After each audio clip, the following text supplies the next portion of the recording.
according to some recent, images leaked about Shazam toys, we now may know who the adult actors are playing, the superhero adult versions, that the kids turn into when they say the word Shazam. The ones who are not Billy Batson, the other members of I guess it used to be the Marvel family, but I guess now that, the movie's being called Shazam, they'll be like the Shazam family or the Shazams.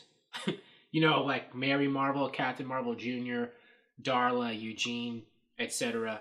They all, are little kids who share powers with Shazam, and they get, they turn into adult superheroes too. And now, according to what's been on like these leaks, and people are looking at the faces, they feel like they may know who like the adult versions are on these toy boxes. So I'm on Screen Rant, and they basically listed them here. They say that Adam Brody is going to be the Freddie Freeman adult hero version.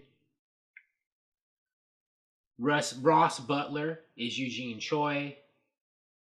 Michelle Borth is the adult version for Mary. DJ Catrona is the adult version of Pedro, and DJ Catrona, I think, was also going to play Superman in the old Justice League Mortal movie that was going to be made by George Miller several years ago that never came to pass. And Megan Good is the adult version of Darla Dudley's, superhero version. And I'll edit in the names of the kid versions and the adult actors playing them, the counterparts in the video, so that, it's a bit more clear for you. Now, I don't think these are confirmations, but it's just what people are gleaning from what they've seen of the pictures from the toy boxes, and I guess they're analyzing people's social media activity. So it could turn out that when the movie comes out, we'll all be wrong. There'll be other people. But yeah, the faces do look, kind of like the actors they're saying on these, here on Screen Rant and elsewhere online. And it also looks from the toys that the 7 Deadly Sins, we've already, I think, heard some news, but this seems to confirm it, are going to be in the movies too, because I think next to these adult toys, they're like little sins, at least on this box. And, they're like, the 7 Deadly Sins are like lust, greed, envy, anger, sloth, like revenge or something like that. I'll list those too, because I can't memorize them off the top of my head. But the 7 Deadly Sins that are, a part of Shazam stories. And all this is being lifted pretty heavily from the Jeff Johns New 52 reimagining of Shazam's origin.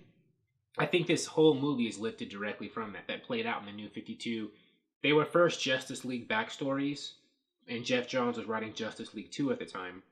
And then I think they gave it its own issue by itself later on. And it's all collected in a graphic novel now. And Jeff Johns is also writing the current Shazam series. They just launched a new Shazam, which I think issue number 2 came out last week or the week before last. I'm currently reading it with art by Dale Eaglesham, and it's pretty good.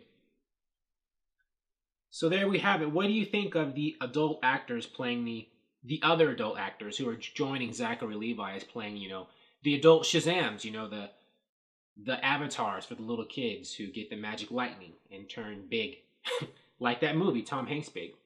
I think it's cool. My question is, these actors, I'm wondering how big their roles in the movie are going to be. Because Adam Brody and Megan Good are fairly big, right? I know Megan Good, she was the main character in that show Deception, and Adam Brody's fairly well known. Are they going to get paid to be in this movie for just like 2 or 3 scenes?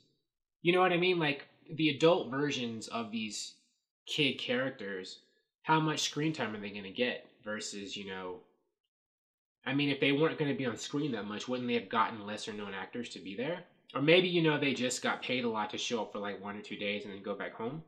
So I'm curious. It'll be interesting to see, how much screen time, different people get in Shazam. Because we have like about 6 or 7 little kids and 6 or 7 adults. So if you think about it, that's like 14 different characters, right? I mean, it doesn't matter. I mean, you should service the storyline. So, as long as the story's good, who cares how long each person is on screen? It's not like you need to have all 14 people, get like 2 hours each of screen time. But it will be interesting to see how this all plays out on screen. And the villain, too. if you want to have the villain have, you know, be a good villain and on screen too, that's Mark Strong as Dr. Savannah. So, you know, we shall see. Thank you for watching. If you like this video, please like it on YouTube and subscribe to the channel because I appreciate your viewership, and I'll talk to you soon. Bye.